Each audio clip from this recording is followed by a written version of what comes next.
자기야, 내가 준비 다 했으니까 그년 마무리만 확실하게 하면 돼. 새벽 1시 잠든 남편 휴대폰 알림창에 뜬 그 한 줄. 손가락이 어찌나 떨리던지 휴대폰을 떨어뜨릴 뻔했어요. 아니, 그년이라니요. 15년을 한 입을 덮고 산 아내한테 그년이라뇨. 남편의 다른 모습에 속이 울렁거려 욕실로 달려가 30분을 토했어요. 그런데 거울 속 제 얼굴을 보는 순간 정신이 번쩍 들더라고요. 여기서 무너지면 나는 일주일 뒤에 산속 시체야. 그 순간 제 머릿속에 한 사람이 떠올랐습니다. 그날 어떤 일이 일어났는지 지금 바로 알려드릴게요. 강남의 한정식 집 앞에 택시가 멈춰 섰을 때 저는 잠시 차창에 비친 제 모습을 들여다보았습니다. 검은 정장 원피스에 진주 목걸이, 머리는 단정하게 올려 묶었죠. 15년이라는 세월이 이 한 벌의 옷 안에 차곡차곡 접혀 있는 듯한 기분이 들었습니다. 사모님, 어서 오세요. 안쪽 방으로 모시겠습니다. 문 앞에서 허리를 깊이 숙인 여직원이 환하게 웃으며 인사를 건넸습니다. 가슴에 달린 명찰에는 진솜이라는 이름 석자가 또렷이 적혀 있었어요. 아, 영업본부 막내라고 하셨던가요? 저번에 남편한테 이야기 많이 들었어요. 저는 진솜이의 손을 가볍게 잡으며 미소 지었습니다. 상무님께서 사모님 자랑을 어찌나 하시는지 오늘 뵙기 전부터 너무 떨렸어요. 진솜이가 두 손을 모으고 살짝 고개를 숙였습니다. 그 손끝이 가늘게 떨리고 있다는 걸 그땐 미처 눈치채지 못했죠. 방 안으로 들어서자 임원진과 그 부인들이 일제히 저를 바라보았습니다. 상석 옆자리에 앉아있던 오민철이 자리에서 일어나며 제 손을 잡았습니다.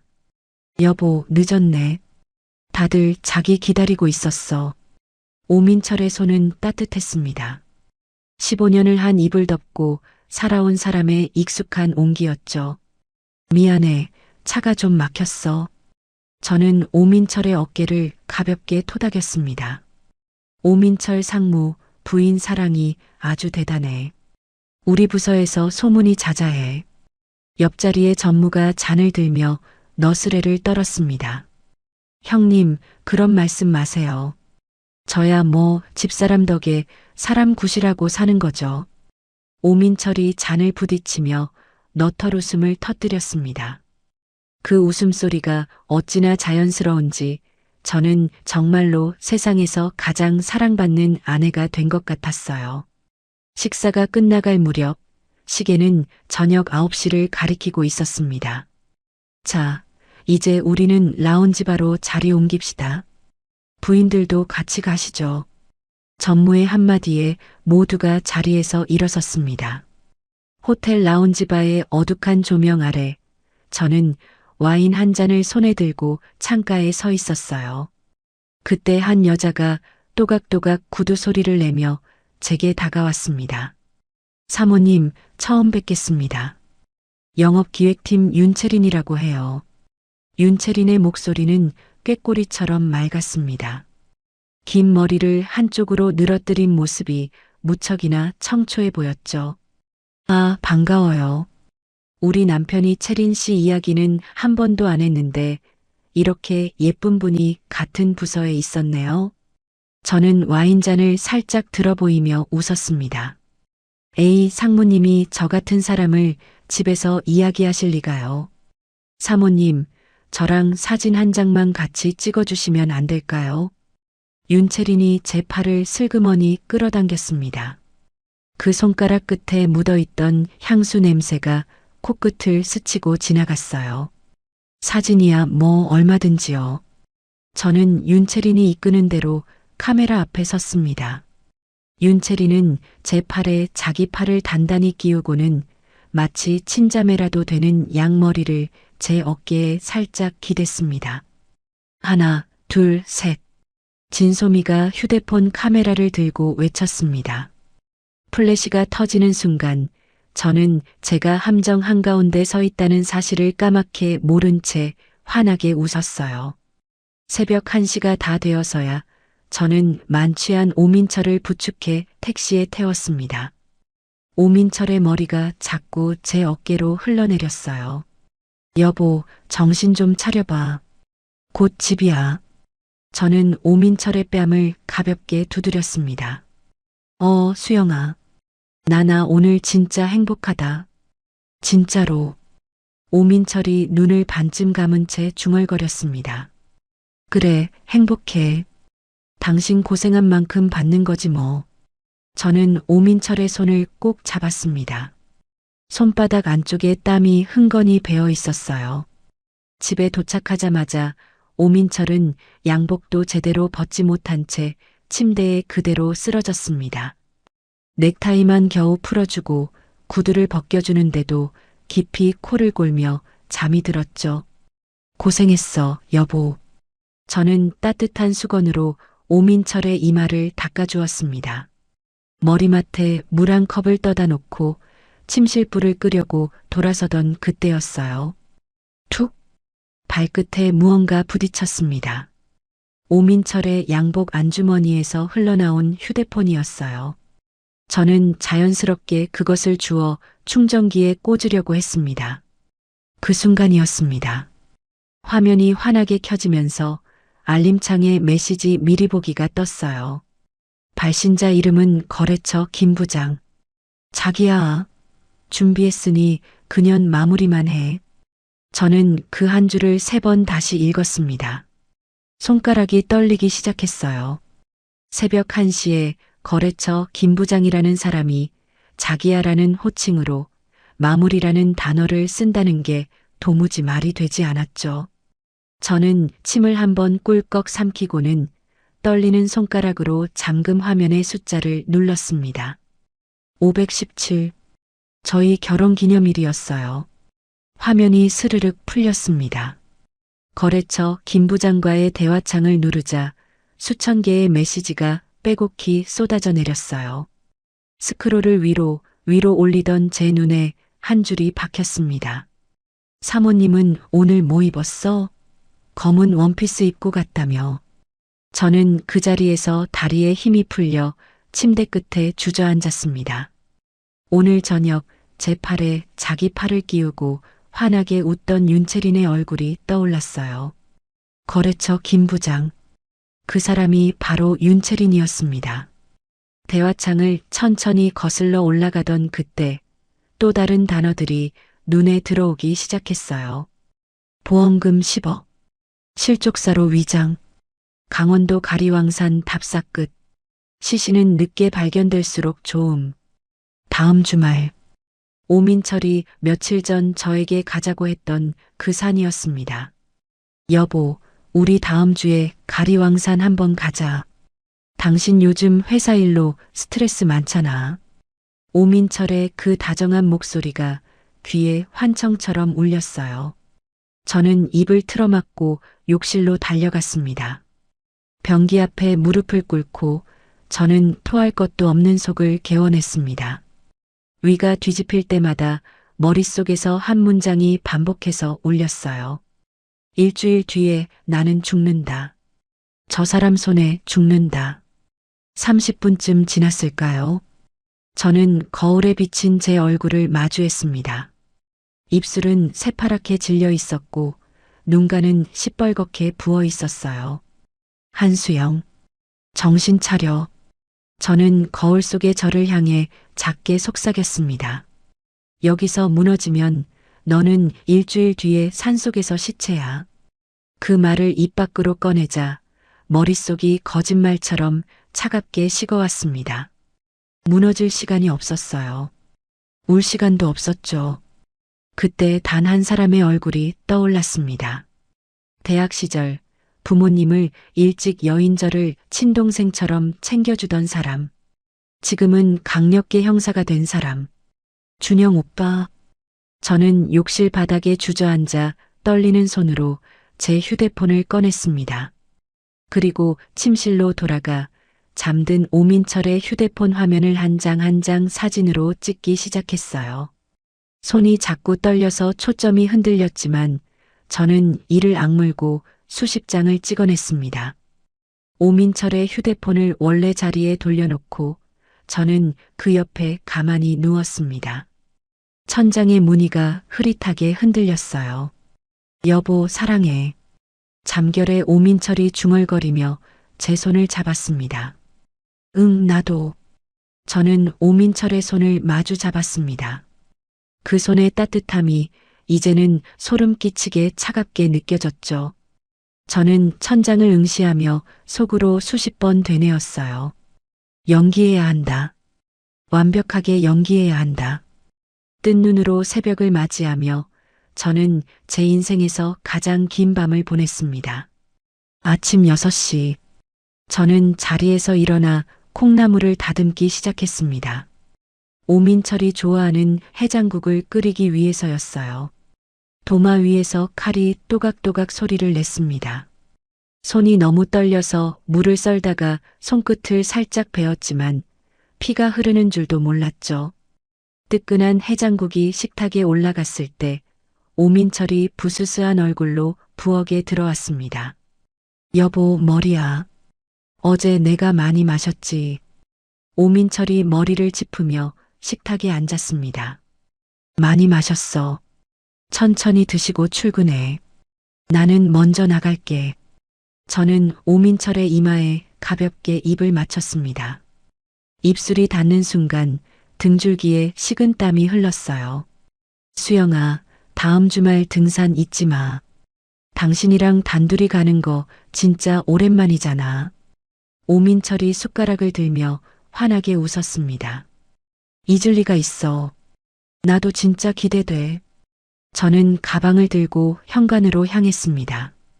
구두끈을 묶는 손이 떨리지 않게 호흡을 천천히 골랐어요. 회사로 향하는 지하철 안에서 저는 팀장에게 짧은 문자를 보냈습니다. 오전에 외근이 있어서 좀 늦겠다는 내용이었죠. 지하철이 강남역에 멈춰 섰을 때 저는 출구를 빠져나와 반대 방향으로 걸음을 옮겼습니다. 강남경찰서 강력계 사무실 문 앞에 섰을 때 제 다리는 어느새 굳어 있었습니다. 숨을 한번 깊게 들이쉬고 저는 문을 밀었어요. 야간 당직을 막 마쳤는지 장준영은 책상 앞에서 종이컵에 든 커피를 마시고 있었습니다. 수영아, 네가 여길 어쩐 일이야? 무슨 일 있어? 장준영이 자리에서 벌떡 일어났습니다. 저는 아무 말도 못하고 책상 위에 제 휴대폰을 가만히 내려놓았습니다. 화면에는 어젯밤 찍어둔 카톡 사진이 떠 있었어요. 장준영의 눈동자가 천천히 화면 위를 훑어 내려갔습니다. 종이컵을 든 손이 미세하게 떨리기 시작했어요. 장준영이 종이컵을 책상 위에 내려놓는 손길이 어찌나 조심스러운지 마치 폭탄을 다루는 듯 했습니다. 커피가 살짝 출렁이며 책상 위에 작은 얼룩을 남겼지만 장준영은 그것을 닦을 정신조차 없어 보였어요. 수영아, 잠깐만 따라와. 장준영이 제 휴대폰을 손에 쥐고 자리에서 일어났습니다. 사무실 옆 회의실로 저를 데리고 들어간 장준영은 문을 닫고 잠금 장치까지 돌렸어요. 앉아. 우선 앉아서 천천히 이야기하자. 장준영이 의자를 빼주며 말했습니다. 오빠, 나나 어떡해. 저는 의자에 앉자마자 두 손으로 얼굴을 감쌌습니다. 밤새 참아왔던 무언가가 한꺼번에 무너져 내리는 기분이었어요. 수영아, 지금부터 내 말 잘 들어. 울지 말고. 장준영이 제 어깨에 손을 얹었습니다. 그 손은 단단했지만 미세하게 떨리고 있었어요. 이거 단순한 협박 아니야. 명백한 살인 예비 단계야. 너 지금 이 자리 잘 찾아온 거다. 장준영이 휴대폰 화면을 다시 한번 들여다보았습니다. 오빠, 나 진짜 무서워. 일주일 뒤에 가리왕산 가기로 했어. 그 사람이랑. 저는 눈물을 닦으며 떨리는 목소리로 말했습니다. 안 가. 절대 안 가게 해. 아니, 가긴 가야 돼. 단 우리가 다 준비한 다음에 장준영의 눈빛이 칼날처럼 날카로워졌습니다. 우리가 준비한 다음이라니 그게 무슨 말이야. 저는 고개를 들어 장준영을 바라보았습니다. 수영아, 지금 이 증거만 가지고는 부족해. 카톡 한 줄로 사람을 못 잡아 넣어. 더 확실한 증거가 필요해. 현장을 잡아야 돼. 장준영이 의자에 앉으며 제 두 손을 마주 잡았습니다. 그러니까 오빠 말은 나보고 미끼가 되라는 거야. 제 목소리가 가늘게 떨렸어요. 수영아, 미안하다. 정말 미안한데 너 말고는 이 사건 끌고 갈 수 있는 사람이 없어. 대신 내가 약속할게. 내 머리카락 한 올도 다치게 안 한다. 장준영이 제 손을 꽉 쥐었습니다. 그 손의 온기가 어제 오민철의 손과는 완전히 다른 종류의 따뜻함이라는 걸 저는 그때 느꼈어요. 오빠 믿어. 나 오빠 말 다 따를게. 저는 입술을 깨물며 고개를 끄덕였습니다. 장준영은 곧바로 회의실 문을 열고 후배 형사 한 사람을 불렀습니다. 형진아, 잠깐 들어와 봐. 문 잠그고. 키가 훤칠하고 눈매가 선해 보이는 젊은 형사가 회의실로 들어왔습니다. 팀장님 부르셨습니까? 이쪽은 한수영 씨다. 사모님이라고 부르자. 지금부터 내가 하는 말, 너 외에는 단 한 사람도 알면 안 돼. 장준영이 노영진에게 휴대폰을 건넸습니다. 노영진은 화면을 천천히 들여다보더니 입술을 굳게 다물었어요. 사모님, 인사가 늦었습니다. 강력계 노영진입니다. 이거 지금 보신 게 전부 다입니까? 노영진이 정중하게 고개를 숙이며 말했습니다. 전부는 아니에요. 사진으로 찍은 것만 30장 정도 되고 더 있을 수도 있어요. 어젯밤에 잠깐 본 것만 해도 3년치예요. 저는 손가락으로 휴대폰을 가리켰습니다. 3년이라 팀장님, 이거 정식 수사 들어가기 전에 내사부터 해야겠는데요. 노영진이 장준영을 바라보았습니다. 그래. 사이버 쪽에 협조 공문 바로 띄워. 통신 내역하고 돈 흐름 두 사람 거 다 훑어야 해. 장준영이 자리에서 일어나 창가로 걸어갔습니다. 수영아, 한 가지 부탁이 있어. 장준영이 등을 돌린 채 말했습니다. 뭔데, 오빠? 오늘부터 너 그 사람 앞에서 평소랑 똑같이 행동해야 돼. 단 1초도 흐트러지면 안 된다. 내 표정이 이상하면 그 사람이 바로 눈치챈다.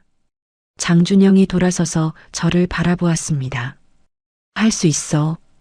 어차피 어젯밤부터 연기 시작했어. 저는 가방끈을 꽉 쥐며 대답했습니다. 장준영은 책상 서랍에서 무언가를 꺼냈습니다. 작은 보안 카메라 2대와 새 휴대폰 1대였어요. 이건 카메라야. 거실에 1대, 침실에 1대. 위치는 형진이가 따로 알려줄 거야. 내 집이니까 내 동에 하나로 녹음하고 녹화하는 거 다 합법이야. 걱정 마. 장준영이 카메라를 제 손에 쥐어주었습니다. 그리고 이 휴대폰 비상용이야. 평소엔 가방 깊숙이 넣어두고 진짜 위급할 때만 꺼내. 여기 이 버튼 보이지? 장준영이 휴대폰 옆면에 작은 버튼을 가리켰습니다. 이거 한 번만 짧게 누르면 짧은 진동 한 번 가고 우리 강력계 전체가 출동한다. 알겠어. 한 번만 짧게 알겠어, 오빠. 저는 휴대폰을 두 손으로 받아들었습니다. 손바닥에 닿는 그 무게가 마치 제 목숨의 무게처럼 묵직했어요. 회의실을 나서기 전 장준영이 마지막으로 한마디 덧붙였습니다. 수영아, 오늘부터 일주일이야. 일주일만 버텨. 알겠지. 일주일. 저는 그 말을 입속에서 천천히 굴려보았습니다. 오전 11시. 저는 아무 일도 없었던 사람처럼 회사 사무실 문을 열었어요. 한 과장님, 외근 잘 다녀오셨어요. 옆자리 동료가 인사를 건넸습니다. 네, 거래처가 좀 까다로워서 시간이 걸렸네요. 저는 미소를 지으며 자리에 앉았습니다. 모니터 화면에 띄워진 엑셀 파일의 숫자들이 마치 외국어처럼 낯설게 느껴졌어요. 점심시간이 다가올 무렵 저는 가방에서 휴대폰을 꺼내 카톡을 켰습니다. 가장 친한 친구 배은하의 이름을 찾아 손가락을 올렸어요. 은하야, 오늘 저녁에 시간 돼. 둘이서 와인 한잔하자. 저는 짧게 메시지를 보냈습니다. 1분도 채 지나지 않아 답장이 왔어요. 오, 웬일이야. 한수영이 술을 다 사. 배은하의 가벼운 농담이 평소처럼 돌아왔습니다. 그냥 좀 보고 싶어서. 회사 앞 그 와인바 7시에. 저는 답장을 보내고는 휴대폰을 책상 위에 엎어두었습니다. 오후 3시쯤 저는 화장실에 가는 척하며 자리에서 일어났습니다. 복도 끝에 비상계단 문을 열고 한층 아래로 내려가 벽에 등을 기댔어요. 휴대폰을 꺼내 오민철에게 카톡을 보냈습니다. 여보, 점심은 먹었어. 어제 술 많이 마셨던데 속은 좀 괜찮아. 전송 버튼을 누르고 채 30초도 지나지 않아 답장이 왔습니다. 우리 자기 덕분에 멀쩡해. 사랑해. 빨간 하트 이모티콘이 5개 줄지어 떴어요. 저는 그 화면을 한참 들여다보았습니다. 손톱이 손바닥 살을 파고드는 것도 모른 채 입꼬리만 끌어올렸어요. 나도 사랑해. 일찍 들어와. 저는 똑같이 하트 이모티콘을 보냈습니다. 그리고 비상계단 차가운 벽에 이마를 기대고 소리 없이 어깨를 들썩였어요. 같은 시각, 회사에서 한 블록쯤 떨어진 골목 카페 구석 자리에서 두 사람이 마주 앉아 있었어요. 오빠, 일주일 남았어. 자기 진짜 괜찮은 거지. 윤채린이 커피잔 너머로 오민철을 바라보았습니다. 채린아, 걱정 마. 그 여자 의심 같은 거 할 줄도 모르는 사람이야. 오민철이 한쪽 입꼬리를 올리며 웃었습니다. 그래도 혹시 모르니까. 그날 산에 가기 전에 그 여자가 평소 먹는 우울증 약 있잖아. 그거 내가 비슷한 거 구해뒀어. 수면 유도제로.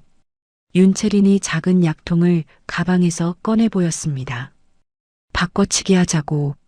산에 오르기 전날 밤 약병만 슬쩍 바꿔놓는 거야. 그러면 산에서 발이 풀리든 머리가 어지럽든 다 자연스러운 사고로 보일 거 아니야. 윤채린의 목소리는 마치 점심 메뉴를 고르는 사람처럼 가벼웠습니다. 채린이 머리는 진짜 천재야. 내가 너한테 평생 진다. 오민철이 윤채린의 손등을 톡톡 두드렸어요. 오빠, 그러니까 일 끝나면 나한테 다 줘야 돼. 알았지. 윤채린이 새끼손가락을 내밀었습니다. 줘야지. 너 아니면 누구를 줘. 보험금 받자마자 발리부터 가자. 두 사람이 새끼손가락을 걸며 키득거렸습니다. 저녁 7시. 와인바 구석자리에 앉은 배은하는 평소처럼 새빨간 립스틱을 바르고 있었어요. 수영아, 너 표정 왜 그래? 무슨 일 있어? 배은하가 와인잔을 들다가 멈췄습니다. 은하야, 나 좀 이상한 이야기 하나만 해도 돼. 저는 잔을 손에 들고 가만히 흔들었습니다. 이상한 이야기?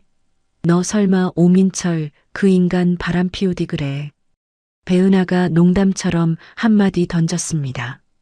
그런데 저는 아무 대답도 하지 못했어요. 아, 한수영, 너 진짜야.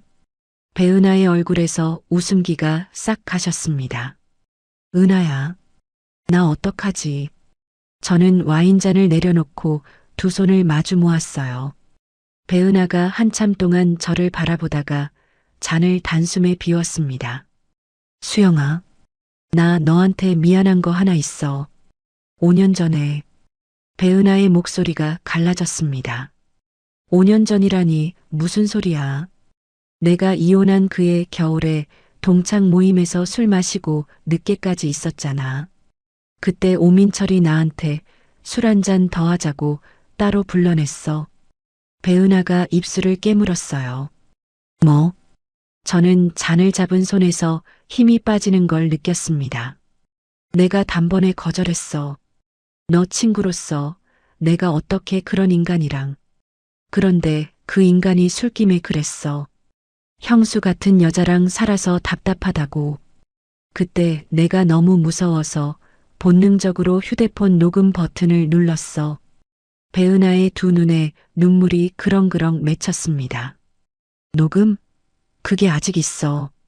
저는 몸을 앞으로 기울였어요. 있어. 내 클라우드에 그대로 있어. 5년 동안 너한테 말 못한 게 죄책감이 돼서 못 지웠어. 수영아, 정말 미안해. 배은하가 두 손으로 얼굴을 가리고 어깨를 떨었습니다. 저는 자리에서 일어나 배은하 옆자리로 옮겨 앉았어요. 배은하의 등을 가만히 쓸어내리며 처음으로 누군가 앞에서 작게 흐느꼈습니다. 은하야, 나 좀 도와줘. 진짜 도와줘. 그 사람, 나 죽이려고 해. 저는 배은하의 손을 꼭 잡았어요. 뭐? 뭐라고? 배은하의 눈이 휘둥그레졌습니다. 저는 어제 새벽부터 오늘 아침 강남경찰서까지 모든 일을 한마디씩 천천히 풀어놓았어요. 배은하는 잔을 든 손을 부들부들 떨면서 끝까지 들어주었습니다. 수영아, 내가 할 수 있는 거 다 할게. 내 인생 다 걸고서라도. 배은하가 제 손을 두 손으로 꽉 감쌌습니다. 그날 밤 11시, 오민철이 욕실에서 콧노래를 흥얼거리며 샤워를 하는 동안 저는 거실에 섰어요. 화분 뒤편에 가장 잘 보이지 않는 자리에 카메라 한 대를 부착했습니다. 침실로 들어가 협탁 아래 모서리에도 또 한 대를 단단히 붙였어요. 손이 자꾸 떨려서 2번이나 다시 붙여야 했죠. 샤워기 소리가 멈추고 욕실 문이 열렸습니다. 여보, 자기 뭐해? 앉아. 오민철이 수건으로 머리를 털며 침실로 들어왔어요. 이불 정리하고 있었지. 얼른 와서 누워. 저는 침대를 토닥거리며 환하게 웃었습니다. 이 집의 모든 풍경이 이제 한 컷도 빠짐없이 카메라에 담기고 있었어요. 같은 시각 아래층 시어머니 윤정숙은 거실 소파에 앉아 있었습니다. 손에는 빛바랜 사진 한 장과 며칠 전 아들 서재에서 몰래 찍어온 종이 한 장이 들려 있었어요. 며느리의 글씨로 위조된 유서였습니다. 수영아, 이 어미가 어떻게든 너를 살려야지. 어떻게든. 윤정숙의 손이 사진 위로 천천히 떨어졌어요.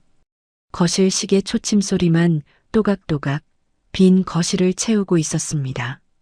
다음 날 아침 7시, 저는 평소처럼 출근길 지하철에 올랐어요.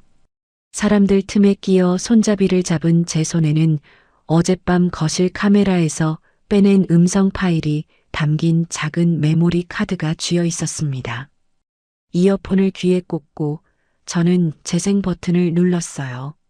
잡음 사이로 베란다 문 여는 소리가 작게 들렸습니다. 체리나, 새벽이라 통화 짧게 하자. 보험 증서 말이야. 그거 내가 어제 다 빼서 옮겨놨어. 오민철의 목소리였어요. 새벽 2시. 제가 옆에 누워 곤히 자고 있다고 믿었을 그 시간이었죠. 오빠, 진짜 다 챙긴 거지. 한 장도 안 빠뜨리고. 윤채린의 목소리가 수화기 너머에서 또렷이 들렸습니다. 다 챙겼다니까. 너는 약만 잘 바꿔놓으면 돼. 그건 네가 직접 해야 돼. 알지? 걱정 마, 오빠. 내가 알아서 할게.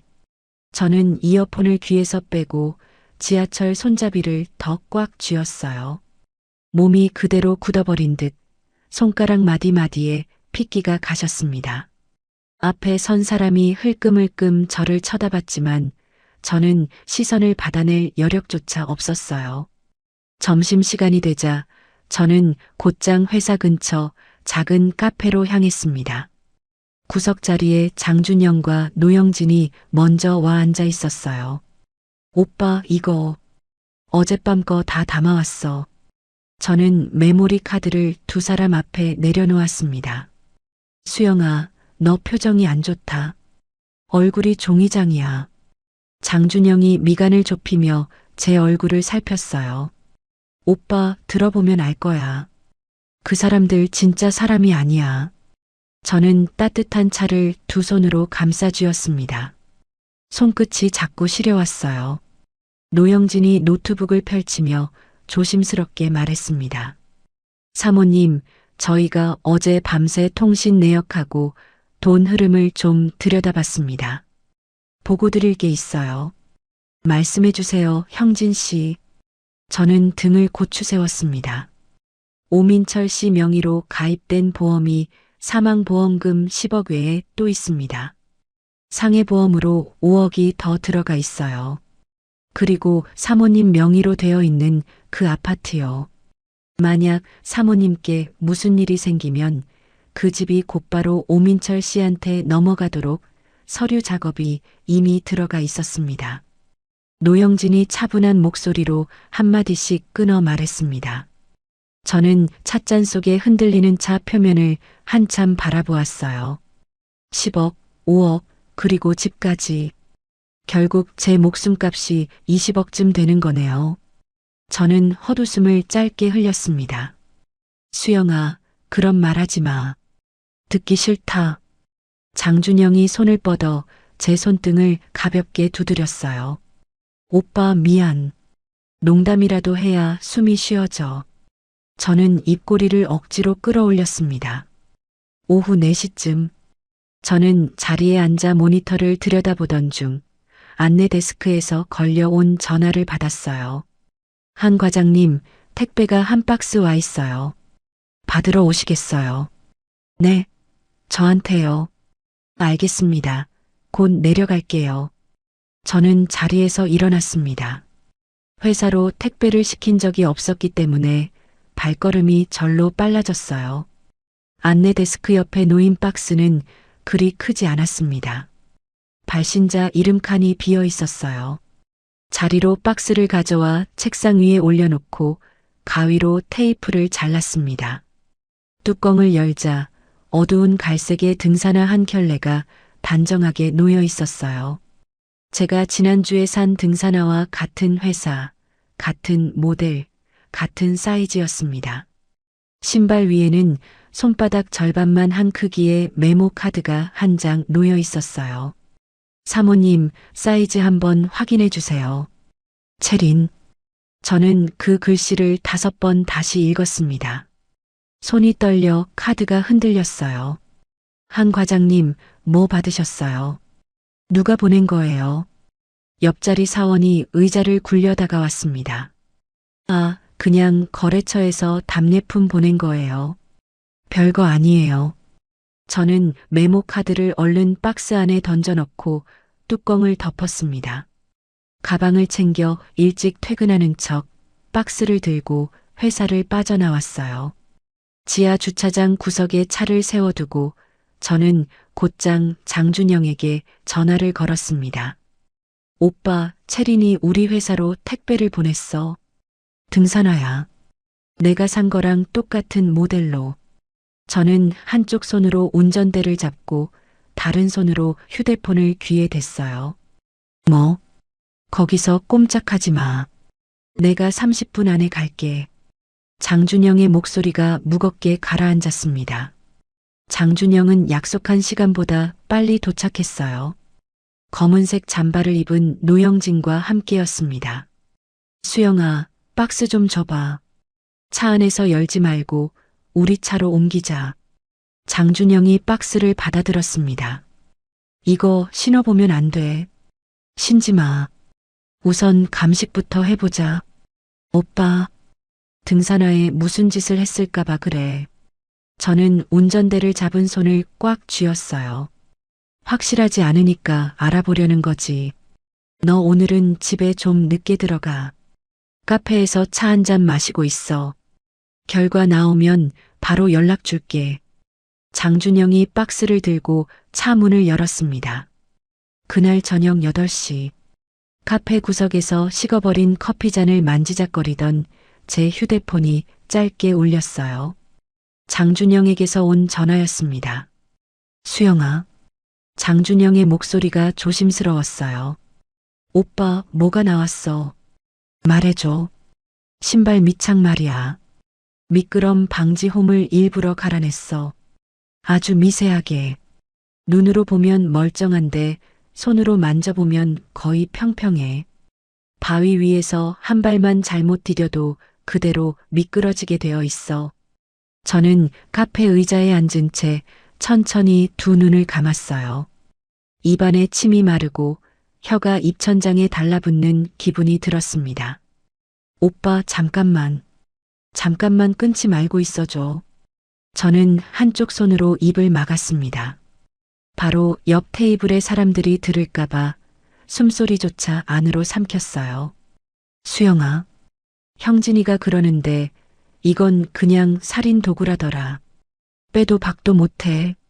장준영의 목소리가 떨렸습니다.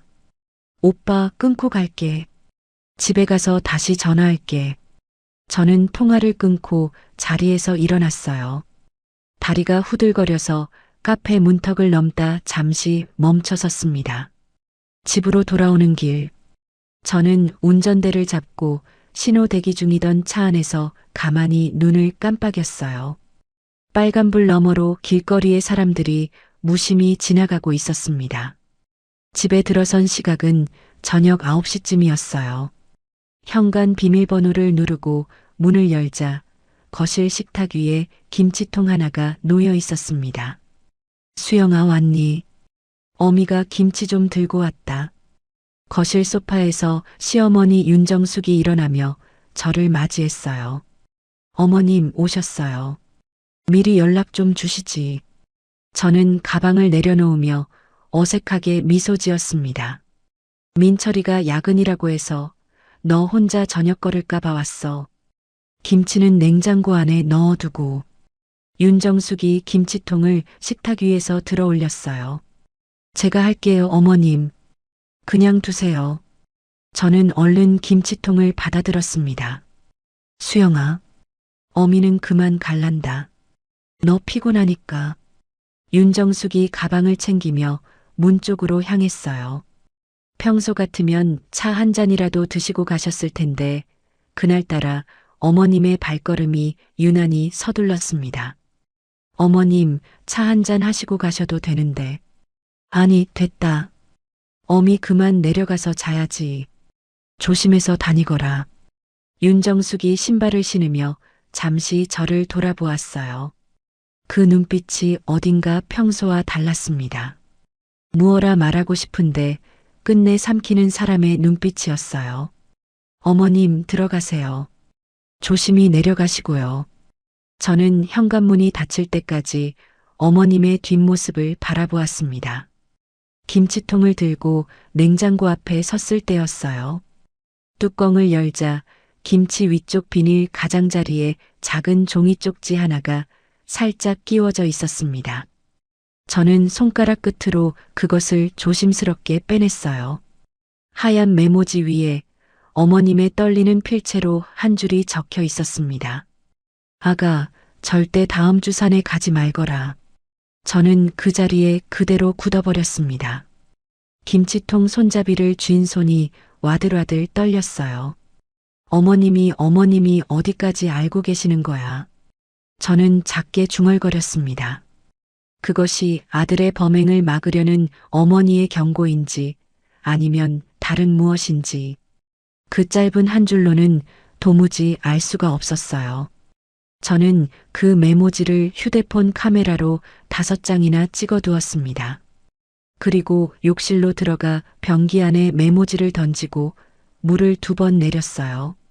종이가 천천히 회오리치며 사라지는 모습을 저는 변기 뚜껑을 잡고 가만히 내려다보았습니다. 다음 날 오전 11시쯤이었어요. 저는 회의실 앞 복도에서 자료를 정리하다가 마주오는 사람과 정면으로 마주쳤습니다. 어머, 사모님. 회사에 어쩐 일이세요? 윤채린이었어요. 회의 자료 한 묶음을 가슴에 안은 채 환하게 웃으며 다가왔습니다. 아, 채린 씨. 우리 회사에 협업 미팅이 있어서 오신 거예요. 저는 어금니를 가만히 깨물고 입꼬리를 끌어올렸습니다. 네, 저희 본부랑 협업건이 있어서요. 그런데 사모님, 등산화는 잘 받으셨어요. 윤채린이 한쪽 눈을 살짝 휘며 웃었어요. 그 미소 뒤에서 칼날 하나가 번쩍이는 것 같았습니다. 아, 그거. 너무 고마워요. 발이 편할 것 같더라고요. 다음 주에 잘 신고 갈게요. 저는 두 손으로 자료를 가지런히 모았어요. 그러게요. 사모님, 좋은 시간 보내고 오세요. 상무님이 사모님 모시고 산에 가신다고 어찌나 좋아하시는지. 윤채린이 자료를 다시 안아 올리며 또각또각 구두 소리를 내며 멀어졌습니다. 저는 그 뒷모습이 모퉁이 너머로 사라질 때까지 가만히 서 있었어요. 복도 형광등의 차가운 불빛이 제 발끝에 길게 그림자를 드리웠습니다. 그날 밤 11시, 오민철은 평소처럼 거실 소파에서 텔레비전을 켜둔 채 잠이 들었어요. 저는 조용히 서재문을 열고 들어갔습니다. 오민철의 컴퓨터를 켜고 장준영이 어제 카페에서 작은 메모리에 담아 건네준 프로그램을 설치했어요. 오민철이 컴퓨터에 입력하는 모든 글자가 멀리서 우리 쪽으로 그대로 흘러들어 오는 프로그램이었습니다. 설치를 마치고 모니터를 끄려는데 책상 가장 아래 서랍이 살짝 열려 있는 게 눈에 들어왔어요. 저는 무심코 손을 뻗어 서랍을 끝까지 빼냈습니다. 서류 더미 가장 아래쪽에 종이 한 장이 정성스럽게 접혀 있었어요. 저는 그것을 꺼내 펼쳤습니다. 여보, 미안해요. 회사 일도 사는 것도 너무 힘들어요. 더는 못 견디겠어요. 다음 생에서는. 그 글씨는 분명 제 글씨였어요. 제가 쓴 적 없는 글이 제 글씨로 또박또박 적혀 있었습니다. 저는 그 자리에 그대로 무릎이 꺾여 주저앉았어요. 서랍 모서리를 잡은 손이 부들부들 떨렸습니다. 이 사람이 단순히 절벽에서 미는 걸로 끝낼 게 아니었구나. 저는 입술을 깨물었어요. 오민철은 절벽 사고로도 부족했나 봅니다. 혹시 사고로 처리되지 않으면 위조된 유서를 꺼내 자살로 몰아갈 두 번째 그림까지 그려두고 있었어요. 저는 종이를 떨리는 손으로 다시 접어 원래 자리에 정확히 넣어두었습니다. 서랍을 살짝 열린 상태 그대로 맞춰두고 서재 불을 끄고 나왔어요. 침실로 돌아온 저는 곤히 자고 있는 오민철의 옆자리에 가만히 누웠습니다. 천장에 어른거리는 거실 텔레비전 불빛을 한참 바라보았어요. 손이 더는 떨리지 않았습니다. 대신 가슴 한가운데서 묵직하고 차가운 무언가가 천천히 솟아올랐어요. 두고 봐. 오민철. 저는 입술 사이로 작게 속삭였습니다. 이제 저는 더 이상 그저 믿기만은 아니었어요. 다음 날 아침 8시 강남경찰서 4층 회의실에는 화이트보드 한가운데 빨간색 동그라미가 크게 그려져 있었어요. 그 옆에 일요일이라는 글자 두 자가 굵은 글씨로 적혀 있었습니다. 수영아, 오늘부터 등산 당일까지 6일이야. 1시간 단위로 다 짜자. 장준영이 보드마커를 손에 쥐고 저를 바라보았어요. 오빠, 나도 그냥 끌려다니는 미끼만 하기 싫어. 그 사람들 입으로 직접 자백 받아내고 싶어. 저는 회의실 의자에 앉아 두 손을 깍지 꼈습니다. 수영아, 무리하지 마라. 네가 다치면 다 끝이야. 장준영이 마커를 책상에 내려놓으며 미간을 좁혔어요. 오빠, 다치라고 하는 거 아니야. 내가 등산 가기 전날 밤에 우울증이 심해진 척 연기할 거야. 그 사람이 안심하도록. 그래야 그 사람 입에서 더 큰 게 나와. 저는 장준영을 똑바로 바라보았습니다. 너 진짜 못 말리겠다, 수영아. 장준영이 짧게 한숨을 내쉬더니 마커를 다시 들었어요. 옆에서 듣고 있던 노영진이 노트북을 열며 입을 열었습니다. 팀장님, 사이버 쪽에서 영장 떨어졌습니다. 사모님 등산복 옷깃이랑 시계, 등산용 스틱 손잡이, 안쪽에 초소형 카메라랑 위치 추적 장치 부착하는 거 허가 났어요. 그래, 빨리 시작하자. 옷이랑 시계는 형진이 네가 직접 다뤄. 다른 사람 손 타면 안 돼. 장준영이 단호하게 말했습니다. 네. 그리고 등산로 곳곳에 위장한 우리 별동대 5명 배치할 겁니다. 등산객으로 위장해서 사모님 부부 동선 그림자처럼 따라붙는 걸로요. 노영진이 노트북 화면을 돌려 우리 쪽으로 보여주었어요. 가리왕산 등산로 지도 위에 빨간 점이 몇 개씩 찍혀 있었습니다. 별동대라니 무슨 군대 작전 같네요. 형진 씨. 저는 잠시 웃음을 흘렸어요. 사모님 한 분 살리는 게 저희 입장에서는 군 작전 못지않은 일입니다. 노영진이 무덤덤하게 대답했습니다. 회의를 마치고 회사로 돌아온 시각은 오후 1시쯤이었어요. 저는 의자에 앉아 모니터 화면 한 점만 응시한 채 한참을 그대로 있었습니다. 손가락은 키보드 위에 올려져 있었지만 화면 속 글자들은 안개처럼 흐릿하게만 보였어요. 한 과장님, 한 과장님. 옆자리에서 누군가 저를 부르는 소리가 들렸습니다. 저는 천천히 고개를 돌렸어요. 네, 무슨 일이세요? 진솜이었습니다. 영업본부 막내 사원 승진 파티에서 제게 깎듯이 인사하던 그 친절한 얼굴이었어요. 과장님, 아까부터 한숨만 쉬고 계시기에 무슨 일 있으세요? 안색이 너무 안 좋으세요. 진소미가 살짝 허리를 굽히며 걱정스러운 표정을 지었습니다. 아, 그냥 요즘 회사 일도 좀 힘들고 잠도 잘 못 자서요. 저는 일부러 눈가에 손을 살짝 가져다 댔어요. 과장님, 너무 무리하지 마세요. 사람이 우선이잖아요. 진소미가 부드럽게 말하며 제 책상 위에 종이컵을 살며시 올려두었습니다. 저는 두 손으로 종이컵을 감싸 쥐었어요. 손바닥에 닿는 온기가 거짓말처럼 따뜻해서 진짜로 눈물이 한 방울 흘러내릴 뻔했습니다. 고마워요, 진소미 씨. 사람이 가끔 이렇게 따뜻한 말 한마디에 무너지더라고요. 저는 손등으로 눈가를 살짝 닦았어요. 과장님, 저는 그냥 옆자리니까요. 언제든 말씀하세요.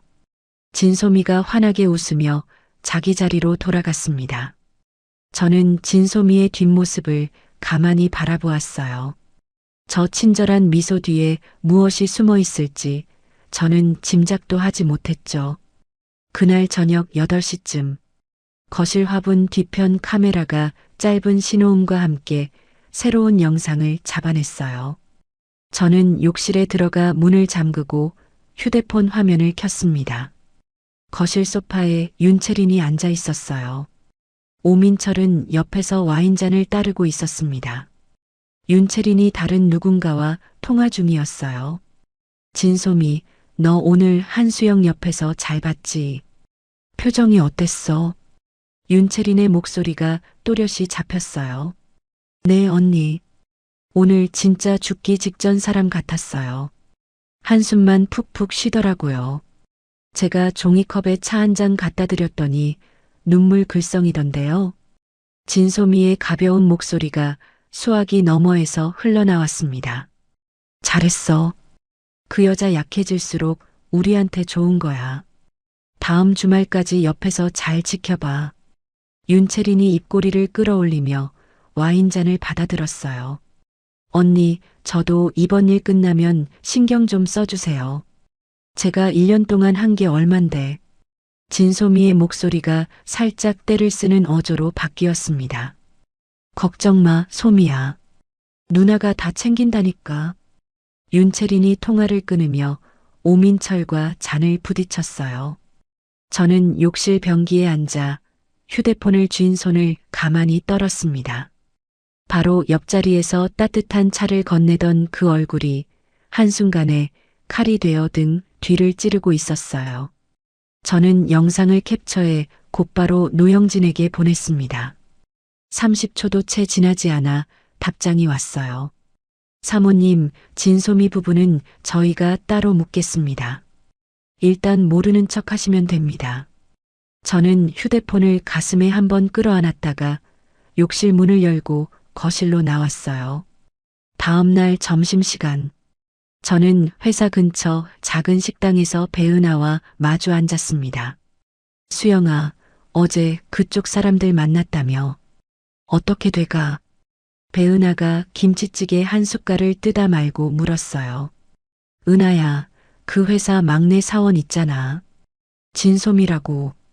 걔도 한패였어. 옆자리에서 매주 내 동향 보고하고 있었어. 저는 수저를 내려놓았습니다. 뭐? 그 어린애가. 배은하가 입을 다물지 못했어요. 세상이 이렇게 무서워. 옆에서 차 한 잔 가져다 주는 손이 며칠 후엔 칼이 되어 있는 거잖아. 저는 식당 천장의 형광등을 잠시 올려다보았습니다. 수영아, 나 약속한 거 가져왔어. 배은하가 가방에서 작은 메모리 카드를 꺼냈어요. 이거 5년 전 그 음성 파일이야. 배은하가 메모리 카드를 제 손바닥에 올려놓았습니다. 저는 그것을 꼭 쥐었어요. 은하야, 고마워. 진짜 고마워. 고맙긴. 진작에 너한테 줬어야 했어. 5년 동안 마음 한구석에 돌덩이 얹어놓고 살았어. 이거 너한테 주고 나니까 좀 살 것 같다.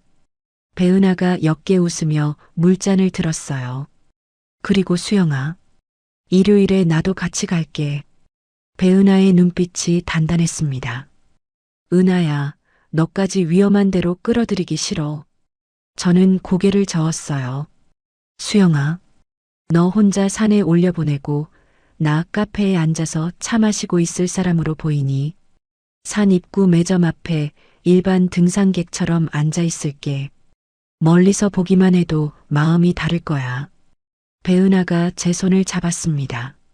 저는 입술을 깨물고 천천히 고개를 끄덕였어요. 오후가 되어 회사로 돌아오는 길. 저는 그 음성 파일을 차 안에서 한번 재생해 보았습니다. 형수 같은 여자랑 살아서 솔직히 답답할 때가 한두 번이 아니야. 형수는 솔직히 보험 들어둔 만큼만 가치가 있다고 나는 그렇게 본다. 5년 전 오민철의 목소리였어요. 술기운이 묻어있는 늘어진 말투. 그러나 한마디 한마디는 또렷했습니다. 저는 운전대 위에 이마를 잠시 댔어요. 숨이 잘 쉬어지지 않았습니다. 같은 날 오후 3시, 시어머니 윤정숙은 며느리의 옷장 앞에 서 있었어요. 열쇠 없이 들어올 수 있는 비밀번호를 어머님은 이미 6개월 전부터 알고 계셨습니다. 손에는 작은 약병 하나가 들려 있었어요. 며느리가 평소 먹는 우울증 약과 똑같은 알약이 가득 든 약병이었습니다. 윤정숙은 며느리의 옷장 서랍 가장 안쪽 깊은 자리에서 약병을 꺼냈어요. 뚜껑을 열고 안에 든 알약을 모두 손바닥 위에 쏟아냈습니다. 하나하나 모양을 살피던 윤정숙이 작은 한숨을 길게 내쉬었어요. 이놈이 또 바꿔놨네. 아주 어미 속을 들들 볶는구나. 윤정숙은 그 알약들을 비닐봉지에 옮겨 담아 가방에 넣었습니다. 대신 자신이 미리 챙겨온 진짜 알약들을 약병에 빈틈없이 채워 넣었어요. 수영아, 어미가 너 살린다. 무슨 일이 있어도 살린다. 윤정숙은 약병 뚜껑을 단단히 닫고 원래 자리에 정확히 똑같은 모양으로 올려두었습니다. 다음 날 오후, 윤정숙은 손수 끓인 보양식을 들고 다시 며느리 집을 찾아왔어요. 수영아, 어미가 전복죽 좀 끓여왔다. 요즘 너 얼굴이 영 못 봐주겠어서. 윤정숙이 식탁 위에 죽그릇을 올려놓았습니다. 어머님, 또 이렇게 챙겨주시고요. 정말 감사해요.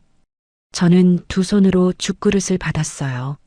아가, 윤정숙이 잠시 망설이다가 제 손을 두 손으로 꽉 잡았습니다. 어미가 아들놈 하나 똑바로 못 키운 죄로 너한테 미안하다. 정말 미안하다. 윤정숙의 목소리가 가늘게 떨렸어요. 저는 어머님의 손을 가만히 마주 쥐었습니다. 어머님의 손등 위로 핏줄이 굵게 솟아 있었어요. 어머님 무슨 말씀이세요? 저는 짐짓 모르는 척 물었습니다. 아니다, 아니야. 어미가 그냥 그렇다는 거다. 어미 그만 갈란다. 윤정숙은 황급히 자리에서 일어나 신발을 신고 현관을 빠져나갔어요. 문이 닫히자마자 저는 휴대폰을 들고 비상계단으로 뛰어나갔습니다. 오빠 어머님이야. 어머님이 다 알고 계셨어. 6개월 전부터. 저는 숨을 헐떡이며 말했어요. 수영아, 진정해. 다 알고 계셨다고. 장준영의 목소리가 신중해졌습니다. 응. 약병도 어머님이 바꿔놓으셨던 것 같아. 진짜 약으로. 매주. 저는 비상계단 난간을 꽉 쥐었어요. 수영아, 어머님은 이제부터 우리 작전의 가장 중요한 증인이다. 보호 인력 붙일게. 어머님 동선도 우리가 지킨다. 장준영이 단호하게 말했습니다. 전화를 끊고 저는 비상계단 차가운 시멘트 벽에 등을 기댔어요. 어머님이 매주 들고 오시던 김치 한 통, 보양식 한 그릇, 마른 손으로 잡아주시던 그 모든 순간이 한꺼번에 머릿속을 지나갔습니다. 저는 두 손을 얼굴에 묻었어요. 어깨가 작게 들썩였습니다. 등산을 사흘 앞둔 그날 밤, 저는 침실로 돌아와 잠든 오민철의 어깨를 가만히 주무르고 있었어요. 여보, 이번 주말 진짜 기대돼. 둘이서 상가는 거 진짜 오랜만이잖아. 저는 일부러 다정한 목소리를 끌어올렸습니다. 그치. 자기, 우리 그날 정상 찍고 사진 많이 찍자. 우리 둘이 사진 거의 없잖아. 오민철이 뒤척이며 제 손을 잡았어요. 사진 많이 찍어. 평생 남게. 저는 오민철의 손등을 가볍게 두드렸습니다. 오민철이 다시 깊은 숨을 내쉬며 잠이 들었어요. 저는 머리맡 협탁 위에 놓인 휴대폰 화면을 가만히 켜보았습니다. 화면에는 장준영이 보낸 일정표가 떠 있었어요. 금요일, 토요일, 일요일. 3칸짜리 표 위에 일정이 빼곡히 적혀 있었습니다. 저는 화면을 끄고 천장을 향해 가만히 누웠어요. 새밤이 남아 있었습니다. 금요일 새벽 3시. 저는 잠결에 거실에서 들려오는 작은 발걸음 소리에 눈을 떴어요. 오민철이 베란다로 나가 유리문을 살며시 닫는 소리였습니다. 저는 숨을 죽이고 협탁 위 휴대폰을 끌어당겼어요. 거실 카메라 음성을 실시간으로 듣는 화면을 켰습니다. 한쪽 이어폰을 귀에 꽂고 이불 안으로 깊숙이 들어갔어요. 체리나, 자고 있었어. 잠깐 통화 가능해. 오민철의 낮은 목소리가 또렷이 들렸습니다. 오빠 안 자고 기다렸지. 약은 언제 바꿀 거야? 윤채린의 목소리도 잠기지 않은 채 또박또박 들렸어요. 오늘 밤이야. 너 우리 집에 와. 그 여자 친구 모임 있다고 나가는 날이거든. 8시 넘어서 와. 오민철의 목소리에 옅은 웃음기가 묻어 있었습니다. 오늘 밤에 약 바꿔치기, 우리 둘이 같이. 진짜 마지막 점검이네, 오빠. 윤채린이 작게 키득거렸어요. 마지막이지. 일요일 저녁이면 너랑 나 둘이서 발리 행티켓 끊는 거야. 저는 이어폰 한쪽을 잡은 손가락을 천천히 풀었어요. 손등 위에 식은 땀이 차갑게 맺혔습니다. 새벽 6시. 저는 평소처럼 일어나 부엌으로 향했어요. 오민철이 좋아하는 북엇국을 끓이며 손목 시계를 가만히 들여다보았습니다. 7시 30분.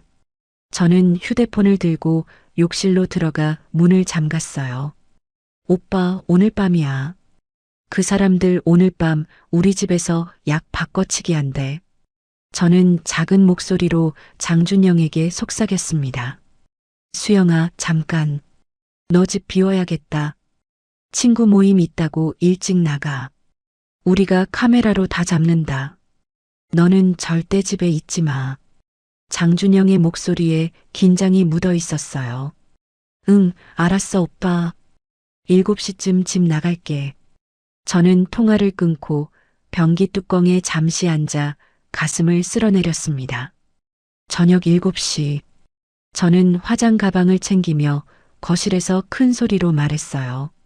여보, 나 오늘 친구들이랑 모임 있어서 좀 늦게 들어올게. 저녁 알아서 챙겨 먹어. 소파에 앉아있던 오민철이 신문을 내려놓으며 환하게 웃었습니다. 오, 우리 자기 오랜만에 친구 모임이네. 천천히 놀다 와.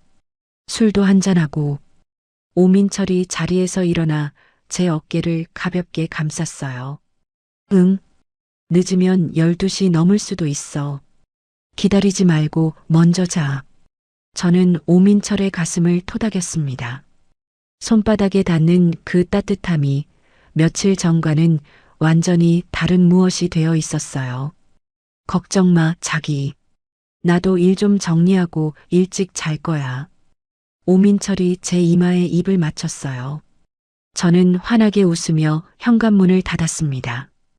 엘리베이터 안에 혼자 서서 거울 속 제 얼굴을 마주했어요. 입꼬리가 아직도 미소 모양 그대로 굳어 있었습니다. 회사 근처 카페에 도착한 시각은 저녁 7시 40분쯤이었어요.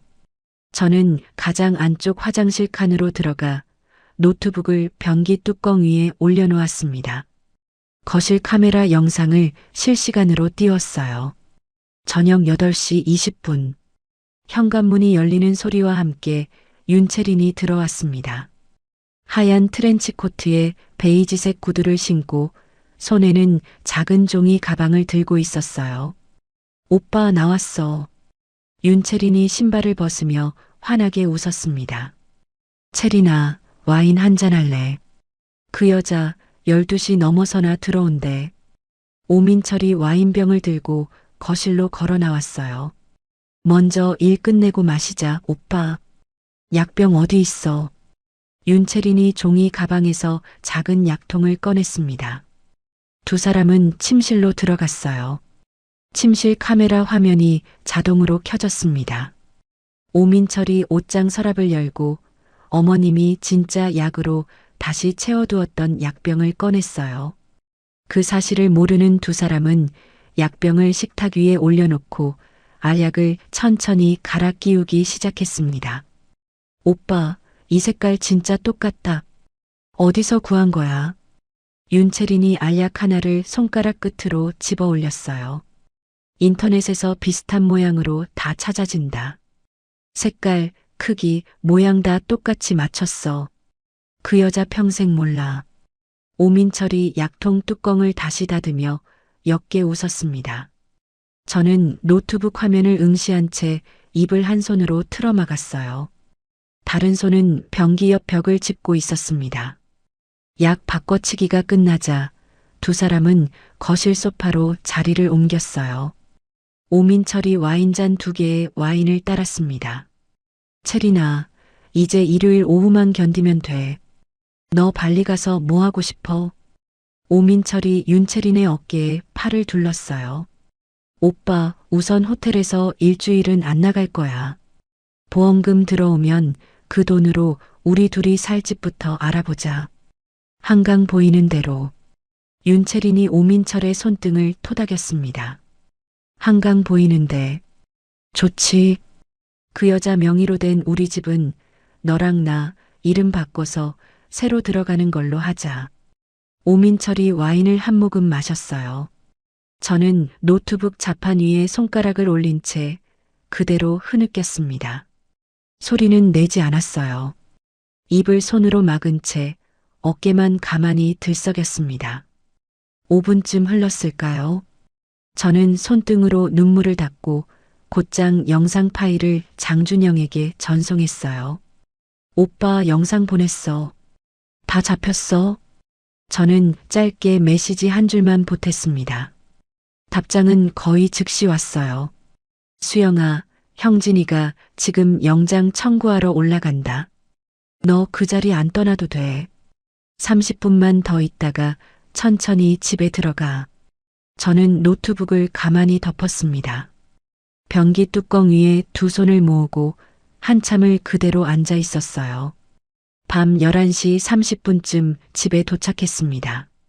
오민철은 이미 침실에서 코를 골며 자고 있었어요. 거실 식탁 위에는 와인잔 2개가 깨끗이 닦여 식기 건조대에 엎어져 있었습니다. 저는 옷장 서랍을 살며시 열어보았어요. 약병은 정확히 원래 자리에 평소와 똑같은 각도로 놓여 있었습니다. 저는 그 약병을 손에 잠시 쥐었어요. 어머님의 떨리는 손이 이 안에 진짜 약을 한 알 한 알 채워 넣으셨을 그 시간이 머릿속에 그려졌습니다. 다음 날 토요일 아침 8시, 저는 식탁에 아침을 차려놓고 약병을 손에 들었어요. 오민철이 부엌으로 들어오는 소리에 맞춰 일부러 약병 뚜껑을 또각 소리나게 열었습니다. 여보, 약 먹어야지. 자기 또 깜빡하지 마. 오민철이 식탁에 앉으며 슬쩍 약병을 곁눈질했어요. 아, 그러게. 요즘 정신이 없어서 자꾸 깜빡해. 저는 약병 안에서 알약 2알을 꺼내 입에 넣고 물 한 모금으로 삼켰습니다. 잘했어, 자기. 약은 꼬박꼬박 먹어야 돼. 오민철이 만족스러운 표정으로 숟가락을 들었어요. 저는 그 표정을 곁눈질로 또렷이 새겨두었습니다. 거실 카메라가 식탁 위에 그 짧은 1분을 빠짐없이 담고 있었어요. 오후 2시, 저는 배은하의 집을 찾아갔습니다. 수영아, 들어와. 옷 다 준비해놨어. 배은하가 거실 한가운데 옷걸이를 펼쳐놓고 있었어요. 검은색 등산복 상에 카키색 등산 바지, 그리고 손목시계 하나가 정갈하게 놓여 있었습니다. 형진 씨가 다 손봐서 보낸 거야. 옷깃 안쪽에 카메라, 시계 옆면에 위치 추적기. 등산 스틱은 차 트렁크에 있어. 배은하가 옷걸이 앞에서 한 벌씩 들어 보였어요. 은하야, 진짜 고맙다. 저는 옷 한 벌을 양손으로 받아들었습니다. 수영아, 내일 산 입구 매점 앞에 분홍색 등산 자켓 입고 앉아 있을 거야. 너 다른 거 안 봐도 돼. 내 자켓 색깔만 한번 확인해. 그러면 마음 한구석이 좀 풀릴 거야. 배은하가 제 손을 두 손으로 감쌌어요. 분홍색 자켓. 알았어, 은하야. 저는 고개를 끄덕였습니다. 저녁 7시. 저는 집에 돌아와 부엌에서 김한봉지를 뜯고 있었어요. 초인종이 울렸습니다. 문을 열자 시어머니 윤정숙이 보온병을 두 손으로 받쳐들고 서 있었어요. 어머님, 또 오셨어요. 들어오세요. 저는 어머님의 손에서 보온병을 받아들었습니다. 수영아, 어미가 미역국 끓여왔어. 내일 새벽에 상 간다며. 든든하게 먹어야 다리에 힘이 들어가지. 윤정숙이 식탁에 앉으며 가만히 저를 바라보았어요. 감사해요, 어머님. 그릇에 옮겨 담을게요. 저는 등을 돌려 그릇장을 열었습니다. 수영아. 윤정숙의 목소리가 떨렸어요. 네, 어머님. 저는 어머님 쪽으로 돌아섰습니다. 내일은 어미가 같이 가마. 어미가 같이 산 입구까지라도 따라가마. 윤정숙의 두 눈에 눈물이 그렁그렁 맺혀 있었어요. 저는 그릇을 든 채 잠시 멈췄습니다. 어머님 마음만 받을게요. 어머님이 같이 가시면 민철 씨가 너무 의아해 할 거예요. 평소에 같이 산에 가신 적도 없는데. 저는 일부러 부드러운 미소를 지었어요. 그렇지. 어미가 가면 그놈이 이상하다고 하겠지. 그래도 어미는 아침 일찍 일어나서 너 가는 길 멀리서라도 한번 보고 싶다. 윤정숙이 손수건으로 눈가를 닦았습니다. 어머님, 저 무사히 다녀올게요. 약속해요. 저는 어머님의 손을 잡았어요. 윤정숙은 한참 동안 제 손을 놓지 않으셨습니다. 어머님이 떠나신 직후 저는 비상계단으로 내려가 장준영에게 전화를 걸었어요. 오빠 어머님이 내일 같이 가시겠대. 막았어. 그런데 어머님 따로 보호 좀 부탁해.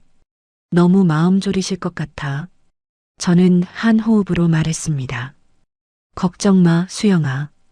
어머님 댁 앞에 우리 사람 2명 붙일게. 어머님 동선도 우리가 지킨다. 장준영이 단호하게 답했어요. 밤 11시. 저는 침실 천장을 향해 똑바로 누웠습니다.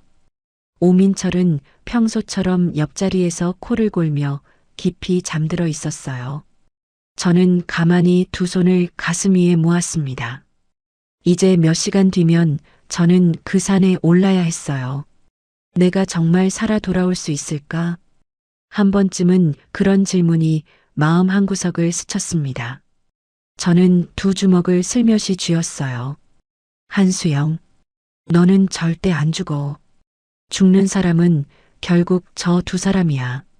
저는 입속으로 천천히 한자 한자 새겨 넣었습니다.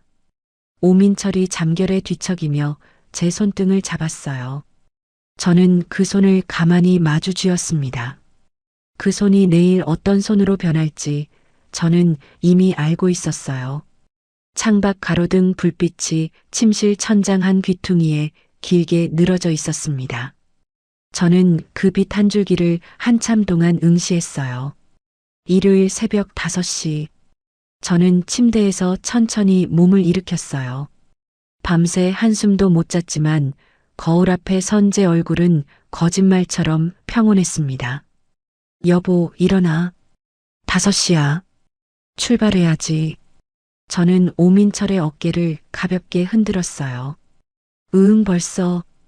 우리 자기 부지런하네. 오민철이 기지개를 켜며 환하게 웃었습니다. 콩나물국 끓여놨어. 든든하게 먹고 가자. 산에서 힘 빠지면 큰일이지. 저는 일부러 한마디 한마디를 또박또박 말했어요. 우리 자기 진짜 천사다. 내가 무슨 복이 많아서 자기랑 살까. 오민철이 침대에서 일어나 제 어깨를 감쌌습니다. 저는 그 손길을 가만히 받았어요. 새벽 6시. 저는 어제 배은하의 집에서 받아온 검은 등산복 상의를 입었어요. 옷깃 안쪽 솔기에 작은 카메라가 한 점, 손목시계 옆면에 위치 추적기가 또 한 점 박혀 있었습니다. 신발장 앞에 선 저는 잠시 그 자리에 멈춰 섰어요. 신발장 한가운데에는 윤채린이 회사로 보내온 그 등산화가 가지런히 놓여 있었습니다. 그리고 그 바로 옆칸에 똑같이 생긴 등산화 한 켤레가 더 놓여 있었어요. 며칠 전 장준영이 직접 사와서 제 손에 쥐어준 신발이었습니다. 수영아, 그날 신어야 할 신발은 이거야. 미끄럼 방지 홈 한 줄도 안 갈린 멀쩡한 거. 윤채린이 보낸 건 신발장 그대로 두고 아침에 나가기 전에 신발만 살짝 바꿔 신어. 그놈은 절대 알아채지 못한다. 장준영이 그날 카페 구석자리에서 제 손에 신발 상자를 쥐어주며 말했었어요. 저는 오민철이 거실에서 양말을 신느라 등을 돌리고 있는 사이 윤채린이 보낸 등산화는 신발장 위칸에 그대로 올려두고 장준영이 사온 멀쩡한 동산화를 발에 신었습니다. 두 신발은 같은 회사, 같은 모델, 같은 사이즈였어요. 오민철의 눈으로는 절대 구별할 수 없었습니다. 여보, 등산 스틱 챙겨야지. 트렁크에 실어놨어. 오민철이 현관에서 큰 소리로 외쳤어요. 응, 다 챙겼어. 나가자. 저는 현관문을 닫고 엘리베이터에 올랐습니다. 엘리베이터 거울 속에서 오민철은 제 어깨를 감싼 채 콧노래까지 흥얼거리고 있었어요. 그 콧노래가 어찌나 가벼운지 마치 단풍놀이 가는 신혼부부처럼 보였습니다. 지하 주차장에서 차에 오르자 오민철이 운전석에 앉으며 말했어요. 자기 졸리면 자. 3시간 걸려. 가리왕산까지. 응, 좀 잘게. 어제 잠을 잘 못 잤네.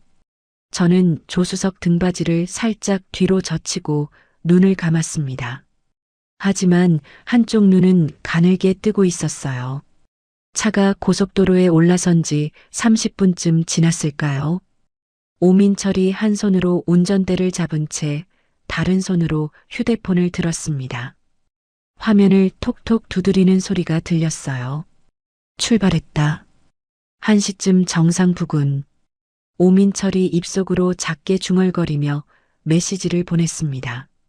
저는 자는 척하며 손목 시계를 슬며시 옷소매 밖으로 빼냈어요.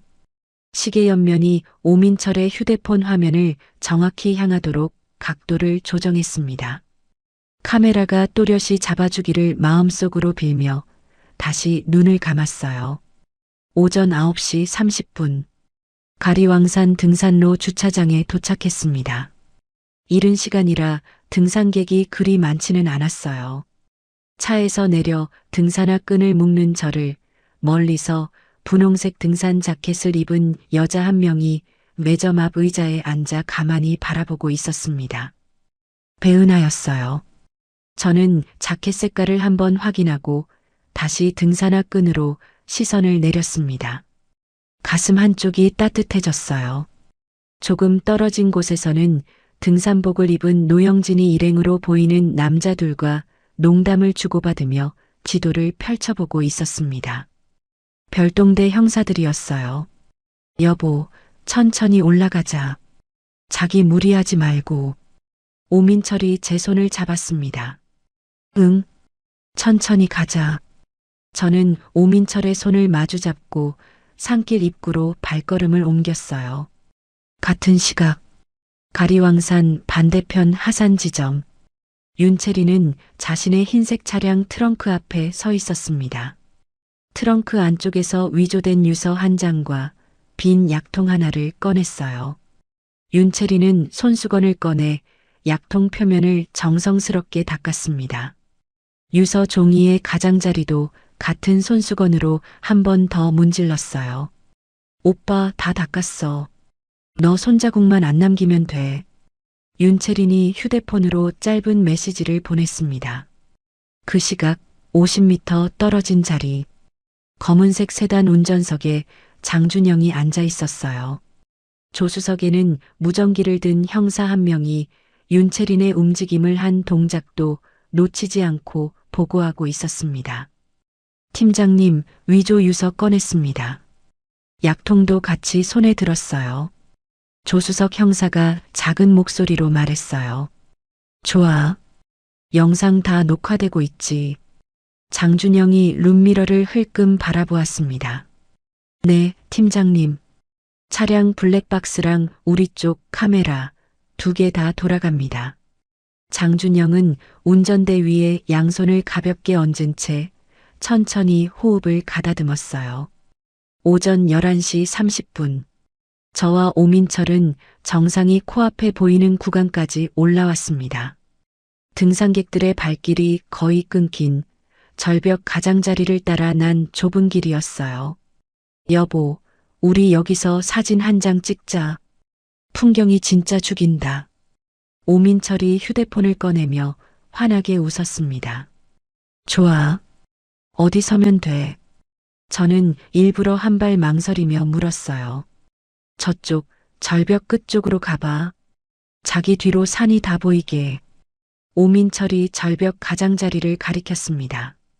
저는 한 발 한 발 천천히 그 자리로 걸어갔어요. 발밑에 바위가 단단하게 발을 받쳐주고 있었습니다. 여보, 좀만 더 뒤로. 거기 좋다. 오민철이 휴대폰 카메라를 들어 올렸어요. 저는 절벽 가장자리에 등을 살짝 돌리고 섰습니다. 숨이 거칠어졌지만 입꼬리는 그대로 끌어올린 채였어요. 오민철이 사진을 2장쯤 찍더니 휴대폰을 잠시 주머니에 넣었습니다. 그러고는 천천히 저를 향해 한 걸음 다가왔어요. 여보, 너무 떨려서 자기 좀 잡아야겠다. 잠깐만. 오민철이 2 손을 제 어깨 쪽으로 뻗었어요. 저는 그 순간 등산 바지 옆 주머니 안에 손을 넣었습니다. 손가락 끝이 비상 휴대폰의 작은 버튼에 닿았어요. 한번 짧게 눌렀습니다. 여보. 저는 가만히 입을 열었어요. 오민철의 손이 제 어깨에 닿기 직전 멈췄습니다. 오늘 진짜 행복해. 저는 또박또박 발음했어요. 그치, 자기. 나도 진짜. 그런데 여보, 한 가지만 물어봐도 돼. 저는 오민철의 눈을 정면으로 바라보았습니다. 뭔데? 오민철의 입꼬리가 살짝 굳었어요. 여보, 왜 자꾸 내 약을 바꿔치기 한 거야? 저는 침착하게 평소와 똑같은 목소리로 그 한 문장을 던졌습니다. 오민철의 얼굴에서 핏기가 한순간에 빠져나갔어요. 손은 제 어깨 바로 앞에서 멈춰 떨고 있었습니다. 무슨 소리야, 자기. 약이라니. 오민철이 떨리는 목소리로 말을 더듬었어요. 여보, 다 알아.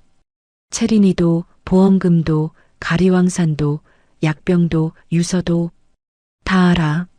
저는 한자 천천히 못을 박듯 말했습니다.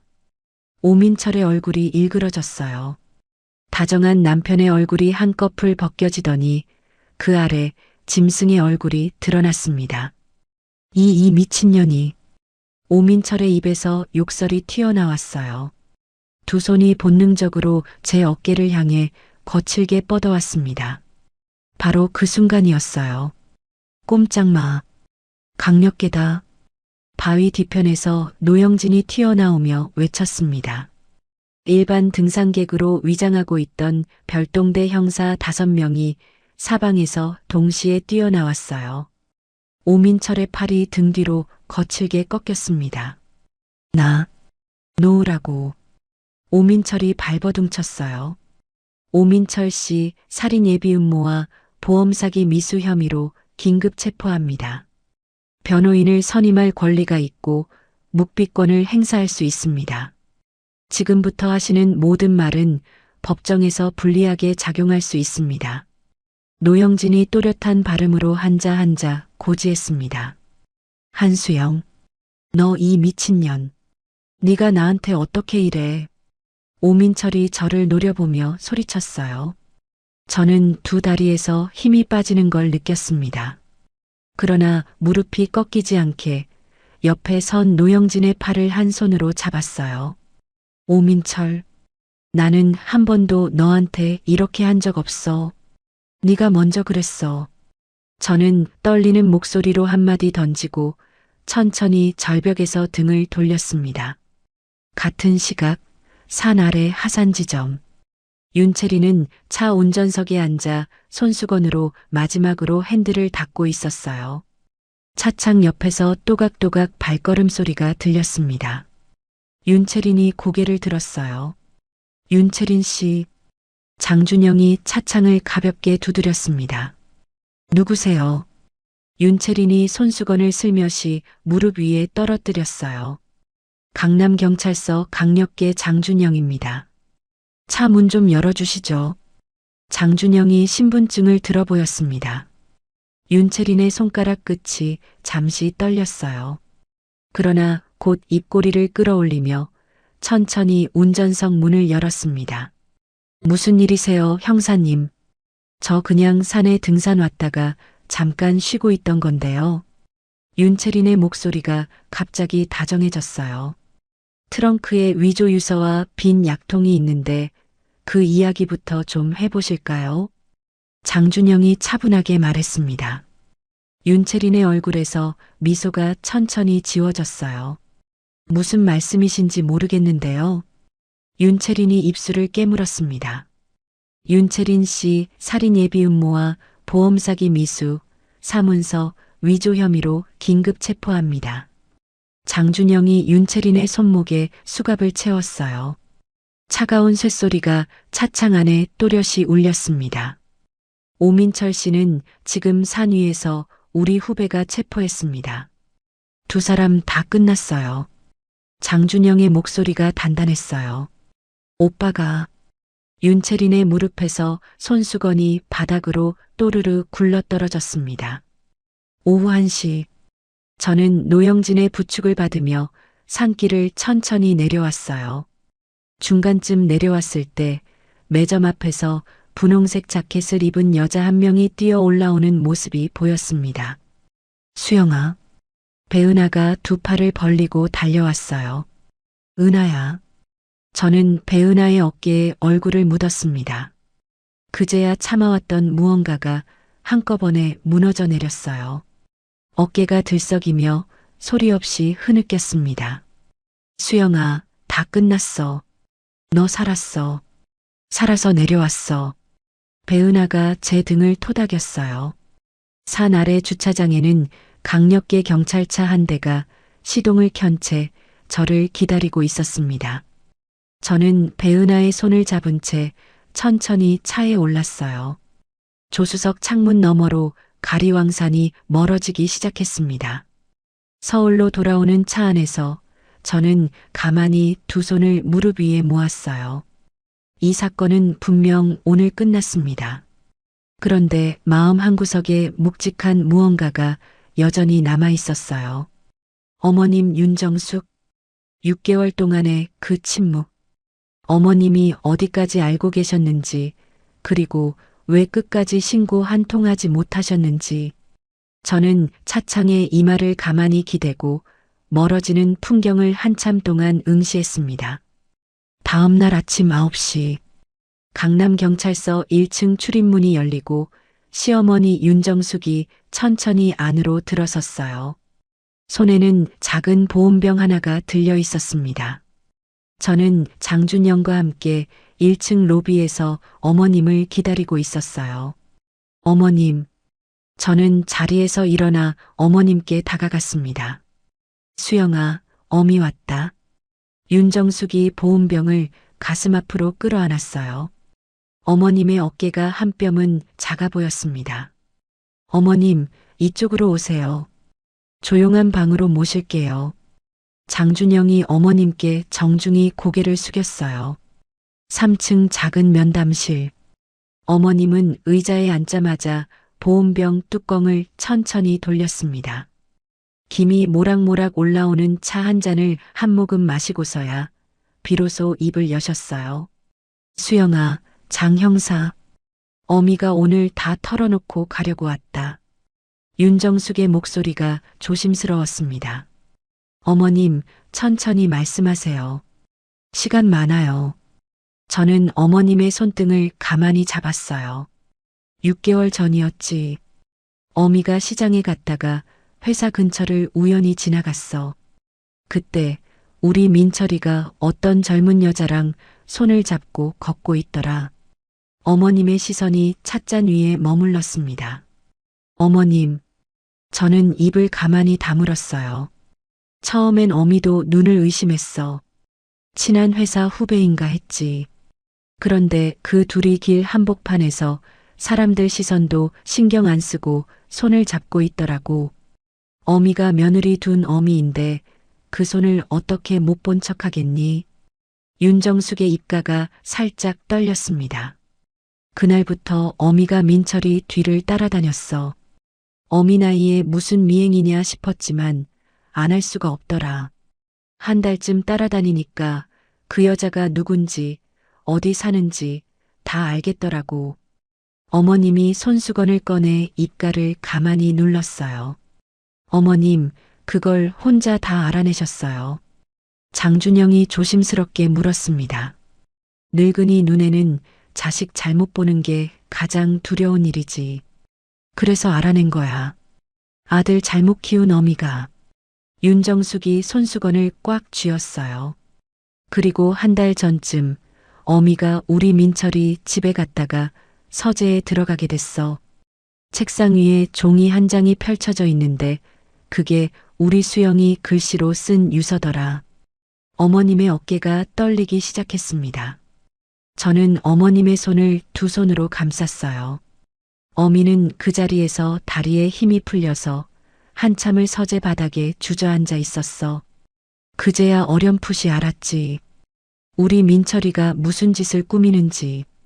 윤정숙의 목소리가 갈라졌어요. 어머님, 그때 왜 저한테 말씀 안 하셨어요? 저는 어머님을 가만히 바라보았습니다. 수영아, 어미가 그때 너한테 한마디라도 잘못 흘렸으면 그 미친놈이 어미부터 어떻게 했을 거다. 그러면 너는 더 위험해지는 거였어. 어미는 너 살리고 싶었어. 어미는 너 살리는 게 먼저였어. 윤정숙이 끝내 손수건에 얼굴을 묻었습니다. 저도 한동안 말을 잇지 못했어요. 어머님 그래서 매주 김치를 들고 오셨던 거예요. 저는 떨리는 목소리로 물었습니다. 그래. 매주 김치통 들고 갈 때마다 너 옷장 서랍 약병을 어미가 들여다봤어.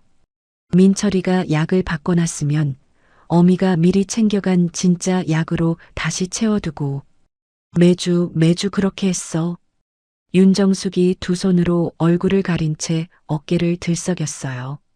저는 자리에서 일어나 어머님의 어깨를 가만히 끌어안았습니다.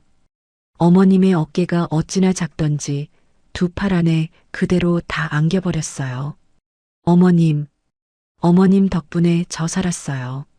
저는 어머님 어깨에 얼굴을 묻고 처음으로 소리내어 울었습니다. 수영아, 어미가 미안하다. 진작에 너한테 말 못한 어미가 잘못이다. 어미 잘못이야. 어머님이 떨리는 손으로 제 등을 토닥였어요. 같은 날 오후 1시, 회사 영업본부 사무실에 정장 차림의 형사 2명이 들어섰습니다. 진소미는 자기 자리에서 모니터를 들여다보고 있었어요. 진소미 씨, 강남경찰서에서 나왔습니다. 잠시 같이 가셔야겠어요. 형사 한 명이 진소미 앞에 섰습니다. 네. 무슨 일이세요? 진소미의 얼굴이 한순간에 새하얗게 변했어요. 가서 천천히 말씀드리겠습니다. 자리에서 일어나 주세요. 진소미는 동료들의 시선을 받으며 떨리는 다리로 사무실을 빠져나왔습니다. 강남경찰서 조사실에 앉은 진소미는 책상에 두 손을 올린 채 어깨를 들썩였어요. 형사님, 저는 진짜 몰랐어요. 채린 언니가 부탁한 게 뭔지, 그게 그렇게 큰 일인지 진짜 몰랐어요. 진소미가 떨리는 목소리로 말했습니다. 진소미 씨, 윤채린 씨가 한수영 과장님 동향을 보고하라고 했죠. 매주. 노영진이 차분한 목소리로 물었어요. 네, 그건 맞아요. 그런데 그냥 사무실에서 어떤 표정이었는지, 누구랑 점심 먹었는지, 그런 것만 말씀드렸어요. 제가 받은 건 식사 몇 번이랑 화장품 정도였어요. 진소미가 두 손으로 얼굴을 가렸습니다. 진소미 씨, 그 정보 하나하나가 모여서 살인 계획에 쓰였습니다. 그것도 알고 계셨어요. 노영진이 또박또박 말했어요. 진소미가 책상에 머리를 떨군 채 흐느끼기 시작했습니다. 어깨가 무너져 내릴 듯이 들썩였어요. 같은 시각, 강남경찰서 회의실에서는 노영진의 후속 수사 보고가 한창이었습니다. 팀장님, 오민철 씨 도박빚 추적했는데 8억 원 규모입니다. 그런데 이게 단순한 사채가 아니라 조직이 끼어 있어요. 양태수라는 인물이 핵심이고요. 노영진이 서류 한 장을 장준영 앞에 내려놓았어요. 양태수? 그 사람이 살인 계획에도 들어와 있다고. 장준영이 미간을 좁혔습니다. 네, 팀장님. 양태수 사무실 컴퓨터에 자금 분배 계획이 적힌 엑셀 파일이 있다는 정보가 들어왔습니다. 압수수색 영장 청구 들어갔어요. 노영진이 보고서를 한 장 더 넘겼어요. 다음 날 오전 10시, 저는 노영진과 함께 양태수 사무실 압수수색 현장에 동행했습니다. 사무실 안쪽 책상 위 컴퓨터 모니터에는 엑셀 파일 하나가 그대로 띄워져 있었어요. 저는 화면을 가만히 들여다보았습니다. 표 안에는 이름과 숫자가 줄지어 적혀 있었어요. 오민철 5억, 윤채린 3억, 양태수 2억, 그리고 그 아래에 또 한 줄이 있었어요. 윤정숙 노후자금 1억 5천. 저는 그 한 줄에서 시선을 떼지 못했습니다. 형진 씨, 이게 어머님 거예요. 저는 떨리는 손가락으로 화면을 가리켰어요. 네, 사모님. 시댁까지 다 표적이었어요. 사모님 한 분이 아니라 시어머님 노후자금도 빼낼 계획이었습니다. 노영진이 무겁게 말했습니다. 저는 두 손으로 입을 가렸어요. 어머님의 그 작은 어깨가 다시 떠올랐습니다. 매주 김치통을 들고 무거운 발걸음으로 한층 위 며느리 집 계단을 오르시던 그 모습이요. 그날 저녁 7시, 저는 배은하와 작은 한정식 집에서 마주 앉았어요. 수영아, 진짜 끝났네. 배은하가 술잔을 들었습니다. 은하야, 너 아니었으면 나 정말 못 버텼어. 저는 배은하의 잔에 제 잔을 부딪혔어요.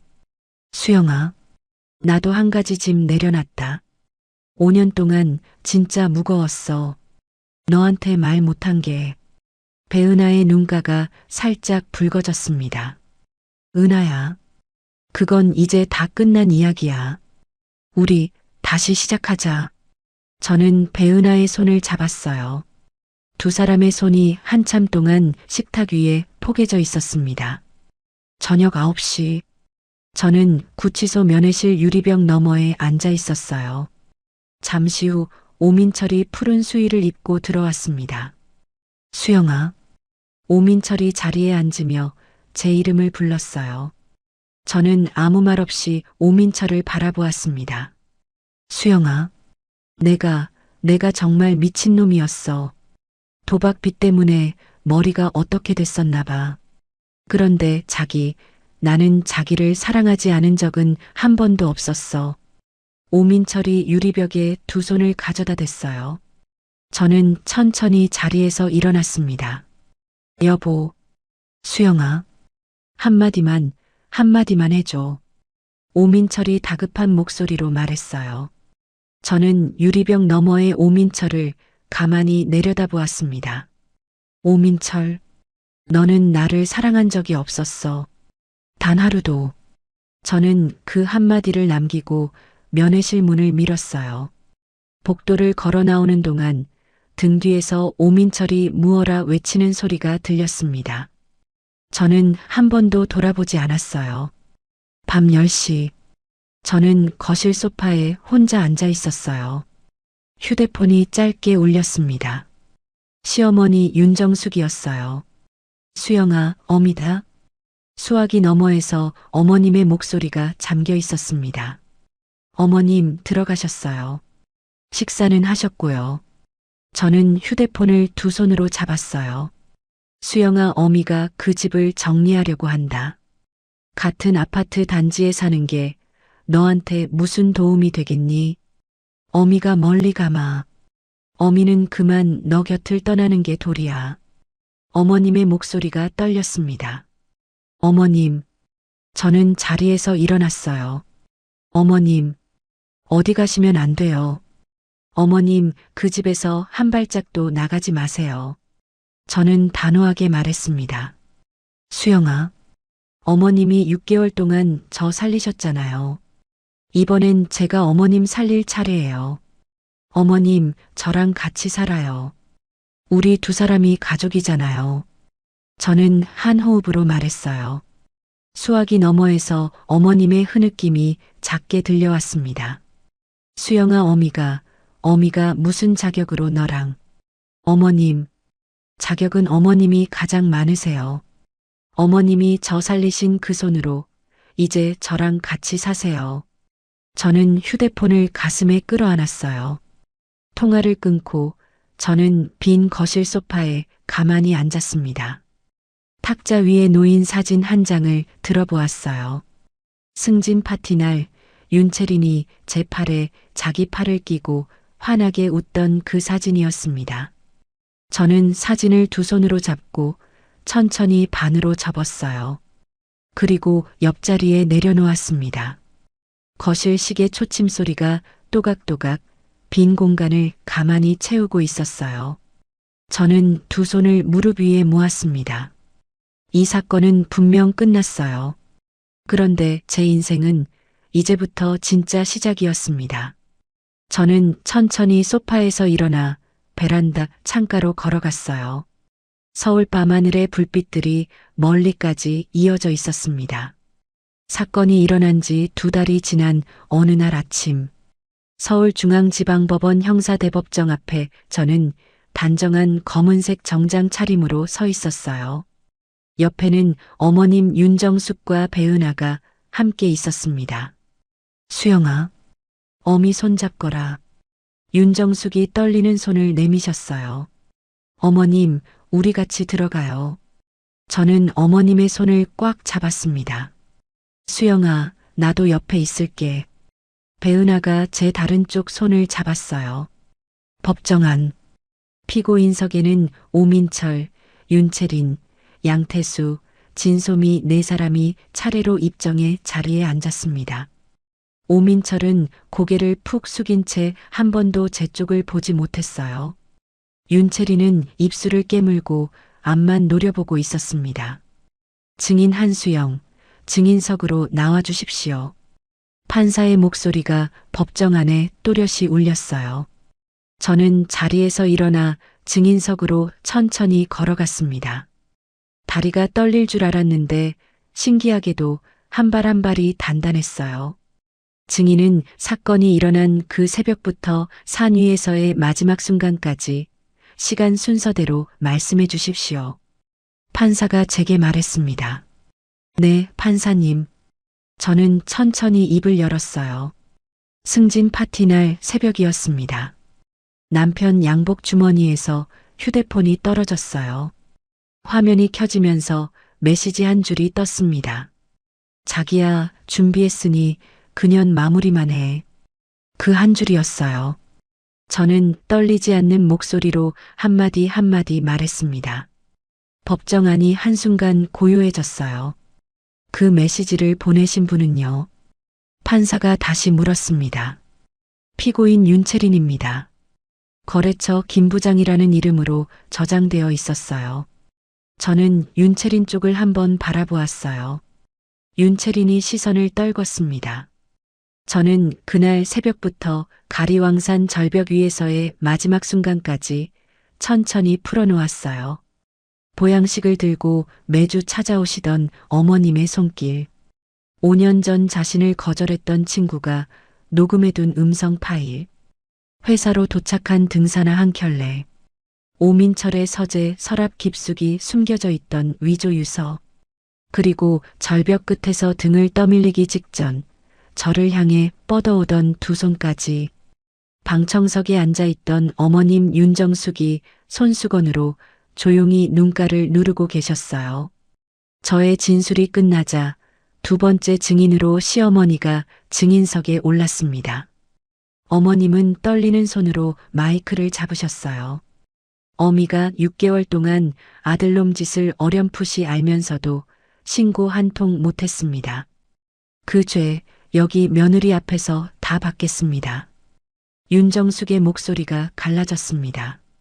어미가 매주 며느리 집에 김치를 들고 갔어요. 그 김치통 안쪽에서 며느리 약병을 진짜 약으로 다시 채워두는 일을 했습니다. 그게 어미가 며느리한테 할 수 있는 전부였어요. 윤정숙이 손수건으로 입을 가렸어요. 방청석에서 작은 박수가 한두 번 들렸습니다. 누군가는 길게 한숨을 내쉬었어요. 저는 증인석에서 어머님을 향해 가만히 고개를 숙였습니다. 선고일. 판사의 목소리가 법정 안에 울렸어요. 피고인 오민철, 징역 22년. 피고인 윤채린, 징역 25년. 피고인 양태수, 징역 7년. 피고인 진소미, 징역 4년. 저는 자리에서 미동도 없이 선고문을 끝까지 들었어요. 오민철이 두 손으로 얼굴을 감싸 쥐고 어깨를 들썩였습니다. 윤채리는 의자 등받이에 등을 그대로 기댄 채 한쪽 손으로 머리카락을 쓸어 넘겼어요.